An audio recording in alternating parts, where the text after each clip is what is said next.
এতদিন আমি একা ছিলাম মেয়ে হিসেবে, কিন্তু আজ থেকে আমি আমার মা আর বাবার ছেলে হিসেবে আরেকজনকে নিয়ে।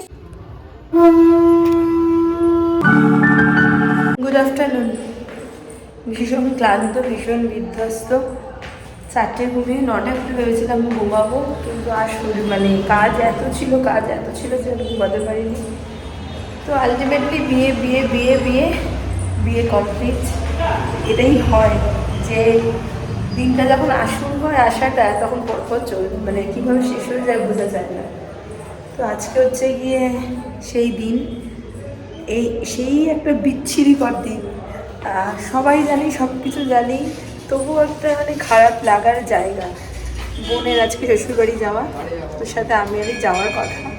তো এখন যাচ্ছি কাকিদের বাড়ি, মামনিরা সবাই এসছে, দুপুরের খাওয়া দাওয়া করবো। তারপরে আমাকে আর সুমন্তকে একটু বেরোতে হবে, বোনের তত্ত্বের কিছু লাস্ট যেগুলো কিনতে হয় সেসবের জন্য। তো চলো সারাটা দিন সঙ্গে থাকো, আজকে আবার অন্যরকমভাবে দিনটা শুরু করা যাক। যে আরেকজন যাওয়ার জন্য রেডি হচ্ছে, যে ট্রলি সব গোছাচ্ছে। একটু দেখি এই লুকসটা একটু আজকে একবার দেখিয়ে দিই। এই যে মুখটা দেখো না, বাবার পাশাপাশি দেখো না, সারাক্ষণ উফ বাপরে, কি ভালো লাগছে, কি বিধ্বস্ত লাগছে রে বাবা। তো চল, এখান থেকে আমরা ফলগুলো নিয়ে নিয়েছি। এখানে না আসলে না সব রকম পাওয়াটা খুব মুশকিল, তাই লেক মার্কেটে এসছি। এই যে ফলটা নেওয়া হলো, ড্রাগন ফ্রুট, ওগুলো সব। এবার সবজিটা নেব, নিয়ে তারপরে বাড়ি ছুটতে হবে। এই হাটটা উঠে যাচ্ছে কেমন একটা, সব মানে আজকেই যে কত কাজ রয়েছে ভগবান জানে। সবজির দোকানে এসে না মানে কালারফুল খুঁজছি, মানে ভাবো অবস্থা, ট্রের জন্য কালারফুল কি সবজি না, কালারফুল সবজি। সন্ধ্যাবেলা রেডি হয়েছে, একজন হোয়াইট পাঞ্জাবি, আমার এই শাড়িটা মামা এখন হোয়াইটই পরেছে। তো ফাইনালি রেডি বলতে গলাটার অবস্থা তো দেখতেই পাচ্ছ কি হয়ে গেছে। আর এখন না ঠিক ভিডিও করার মতনও ভালো লাগছে না, মানে সেই টাইমটা, সেই সময়টা, যে সেটা হচ্ছে গিয়ে টোটাল অনুষ্ঠানের মধ্যে সবথেকে খারাপ লাগার সময়। যে সবটা ভালো লাগার মধ্যেই যে সময়টা সব থেকে খারাপ লাগে, মানে মনে হলেও সেটা মনে হয় যে না, যে যাই হয়ে যাক, যেটাই হয়ে যাক, এটা মানে না খারাপ লাগালেও খারাপ লাগার, সেটা কোন সময় নিশ্চয়ই বুঝতে পারছো। তো চলো যাচ্ছি আমার বোনদের বাড়ি, আর আমি যাবো বোনের সাথে বোনের শ্বশুর বাড়ি।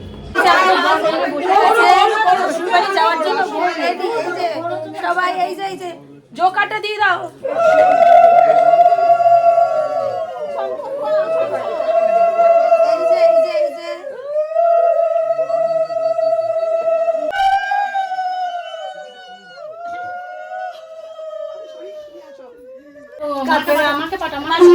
মাসিমা করুক।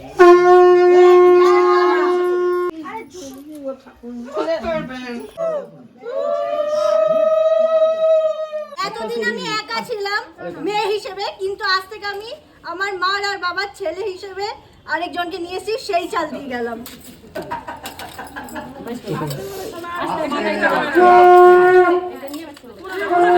ব্যাস, দিদি ঢোকার আগেই আটকে দিয়েছে কে? আমার একটু ভরসা নেই, আমার ভাইয়ের উপরে একটু ভরসা নেই। এক লতা ভাই মেরা, पैसा दो अंदर जाओ।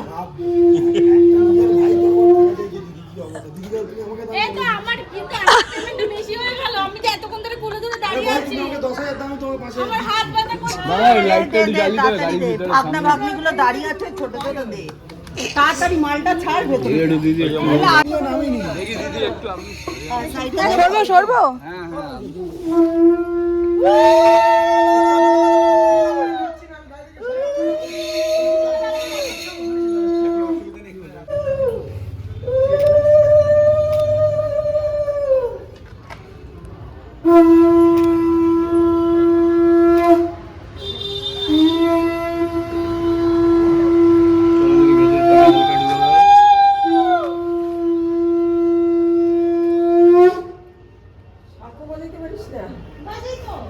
কোথায়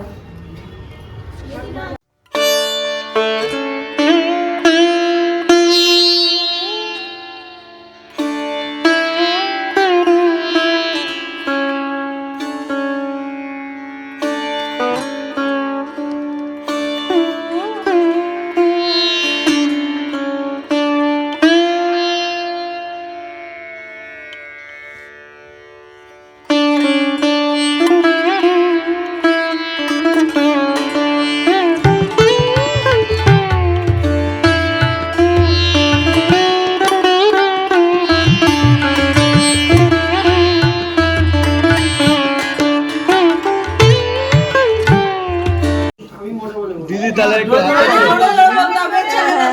বাড়ি আমরা শুনবো। হবে না। বউ ভারী, এবার আবার বল। ছেলে বাড়ি না পুত বাড়ি? বউ পাতলা, পুত ভারী, ব্যাস হয়ে গেছে। দুজনকেই তাড়িয়ে দিয়েছে। বৌমাকে লাইনে রেখেছে সাথে। এক হাতে ধরলে হবে আমার ভাইপো ভাইজিকে? হ্যাঁ, দু হাতে ধরতে হবে। এবার ধরো। হ্যাঁ, কি? এটা প্রিন্সের মাম্মা উত্তরসূরি।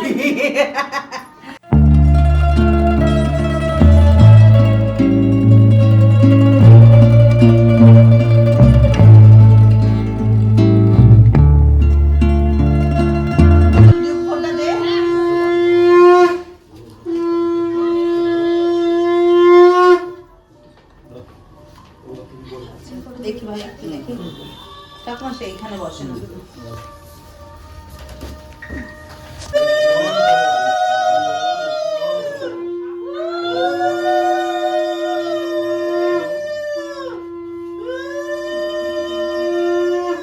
দেখ বড় মামনি ছুঁয়ে দিয়েছে। হ্যাঁ দেখেছিস ঠিক এসে ছুঁয়ে দিল। দেখ সাথে আছে তার মানে।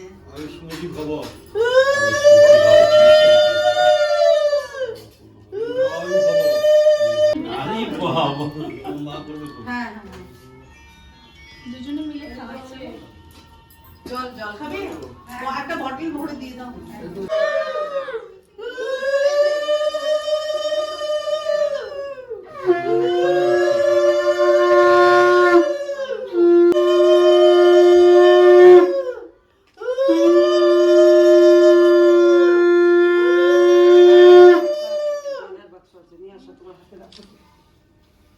এই যে আয়নাটার কাছে রাখো, এটা তোমার। একটু দিবি না? আসলে পুরো ক্লিয়ার দিয়ে দাও।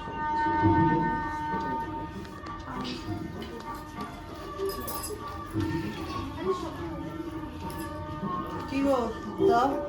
হ্যাঁ দে।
সবাই মিলে গল্প করছিলাম এই যে কোণের সাথে বসে এই যে ফটো একটু এই যে না না আমরা একটুখানি একটু মানে আমার এই ব্লগিং এর মধ্যে একটুখানি জাস্ট একটু আসা এটা হচ্ছে গিয়ে কে একটু বলে দে তুই পর আমি কেন বলবো ননদ একটা মাত্র